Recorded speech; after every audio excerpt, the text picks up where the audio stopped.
24/7 এই হচ্ছে AGT live 24/7 This is AGT Live 24/7 বিজেপির সঙ্গ ত্যাগ করে কংগ্রেসে যোগ দিলেন প্রাক্তন বিজেপি বিধায়ক অরুণ চন্দ্র ভৌমিক। আজ অর্থাৎ 10 এপ্রিল 2024 ইংরেজি বুধবার রাজধানীর নেতাজি চৌমুহনীর এক মঞ্চে বরিষ্ঠ কংগ্রেস নেতৃত্বদের উপস্থিতিতে প্রাক্তন বিধায়ক অরুণ চন্দ্র ভৌমিক বিজেপি দল ত্যাগ করে জাতীয় কংগ্রেস দলে যোগদান করেন। মঞ্চে উপস্থিত ছিলেন এআইসিসি ইনচার্জ ত্রিপুরা গিরিশ চৌদাঙ্কার জি, সিডব্লিউসি পার্মানেন্ট ইনভাইট মেম্বার বিধায়ক সুদীপ রায় বর্মন, প্রদেশ কংগ্রেস সভাপতি তথা 1 নং পশ্চিম ত্রিপুরা লোকসভা কেন্দ্রের ইন্ডিয়া জোট প্রার্থী আশিস কুমার সাহা সহ এআইসিসি সেক্রেটারি জারিতা লাইফলাং, প্রাক্তন প্রদেশ সভাপতি পীযূষ কান্তি বিশ্বাস সহ ইন্ডিয়া জোটের বরিষ্ঠ নেতৃত্বরা। আমরা প্রতিদিন অভিযোগ পাঠাচ্ছি, ফ্ল্যাগ ফেস্টুন আমাদের পতাকা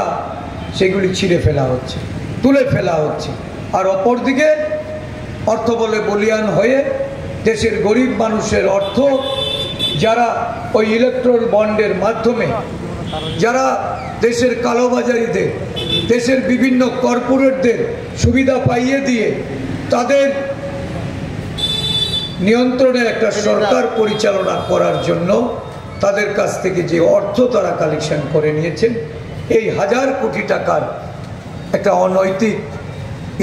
ইলেকট্রাল বন্ড আইন করে যারা এটাকে স্ফীত করেছেন, সুপ্রিম কোর্টের নির্দেশ এটা অসাংবিধানিক। এই সংবিধান বহির্ভূত ইলেকট্রাল বন্ডের টাকায় আজকে রাজ্যে রাজ্যে যে নির্বাচন, এই নির্বাচনে অর্থবলের মাধ্যমে হয় ছোট দলগুলিকে কিনে নেওয়া হচ্ছে, নয়তো ওই ছোট দলের সঙ্গে সমঝোতা করে অর্থের বিনিময়ে নির্বাচনে জয়লাভ করার জন্য পেছনের দরজা দিয়ে ক্ষমতায় আসীন হওয়ার জন্য একটা মরিয়া চেষ্টা এই শাসক দল বিজেপি শুরু হয়েছে। এই রাজ্যের মানুষ বুঝে গেছে, এই রাজ্যের মানুষ দেখছে যে যারা আদিবাসীদের জন্য ওয়ান লাস্ট ফাইটের কথা শুনিয়েছিলেন, যারা বলেছিলেন যে ক্ষমতার লোভে নয়, অর্থের বিনিময়ে নয়, আমরা উপজাতি স্বার্থের জন্য লড়াই করছি, তাই নো কম্প্রোমাইজের কথা বলেছেন, যারা বলেছিলেন যে উপজাতি স্বার্থ রক্ষা করার জন্য কনস্টিটিউশনাল রাইট এটাকে ছিনিয়ে নিয়ে আসতে হবে, উপজাতি বন্ধুরা আন্দোলন করেছেন, আন্দোলন করে ভারতবর্ষের কালো আইনের বিরুদ্ধে তারা এই রাজ্যেও নানা ধরনের আন্দোলনের কর্মসূচি নিয়ে তারা পুলিশের গুলিতে মৃত্যুবরণ করেছেন, রক্তাক্ত হয়েছেন। ওই খুমলুঙের মাটিতে যারা শহীদ হয়েছেন, এই শহীদদের কথা কিন্তু বর্তমান এই ত্রিপুরা মথার যে সুপ্রিমো উনি বেমালুম ভুলে গেলেন। তাদের এই আন্দোলনের কোনো মর্যাদা রইল না, অবমাননা করে আদিবাসীদের, তাদের যে মর্যাদা, তাদের যে সম্মান, তাদের যে এই সংবিধান প্রদত্ত ক্ষমতা প্রাপ্ত করার জন্য যে তাদের প্রত্যাশা, এই প্রত্যাশার জলাঞ্জলি দিয়ে দেখা গেল শাসক বিরোধী এক জায়গায় গিয়ে হাতে হাত মেলা। বিগত 10 বছরে এই সরকার দেশটা পরিচালনা করার ক্ষেত্রে তাদের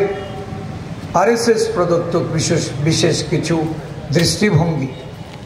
যাকে আমরা বলি মনোবাদী দৃষ্টিভঙ্গি, এই দৃষ্টিভঙ্গিতে দেশ পরিচালনা করার যে ষড়যন্ত্রে তারা লিপ্ত হয়েছে, যেভাবে একটার পর একটা কালো আইন এনে এই দেশের মানুষকে নানান অসুবিধার মধ্যে তাদেরকে ফেলে দিচ্ছে। মানুষ এই আইনকে প্রত্যাখ্যান করে আন্দোলনে সামিল হচ্ছে, মানুষ সারা দেশ জুড়ে ক্ষোভে ফেটে পড়ছে, মানুষের গণতান্ত্রিক অধিকার ক্ষুণ্ণ হচ্ছে বলেই আজকে মানুষ ঘর থেকে বেরিয়ে নানাভাবে এই সরকারকে ঘিরছে। দেশের 27টি রাজনৈতিক দল যারা এক সময় লক্ষ্য করেছেন যে প্রথমবার 31% ভোট পেয়ে এনডিএ সরকার এই দেশে প্রতিষ্ঠিত হয়।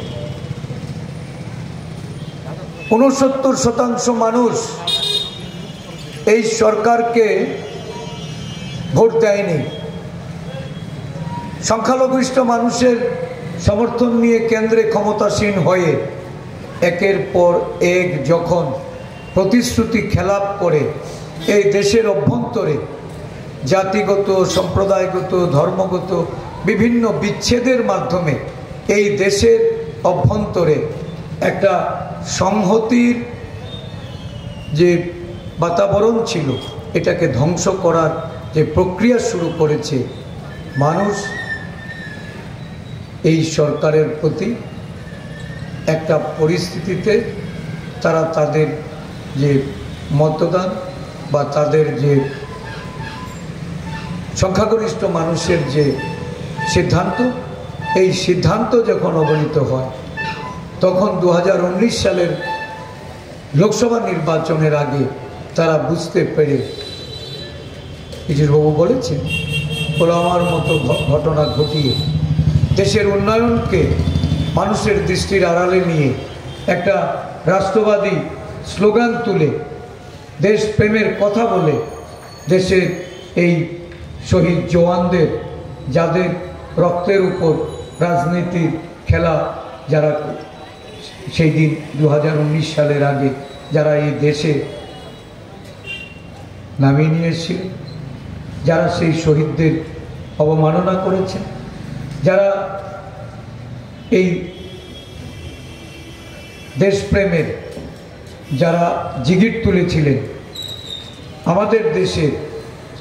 বর্তমান সরকার সত্যিকার অর্থে দেশের স্বার্থবিরোধী একটা সরকার, সেই সরকারের বিভ্রান্তিতে মানুষ সেদিন তাদেরকে আবারও ক্ষমতায় বসিয়েছিল। 37% ভোট পেয়ে দ্বিতীয়বারের মতো সরকারে বসেন। আর অধিকাংশ ভোট যেখানে, সেই ভোটাধিকার বিক্ষিপ্তভাবে প্রয়োগ হয় বলেই তারা ক্ষমতাসীন হয়।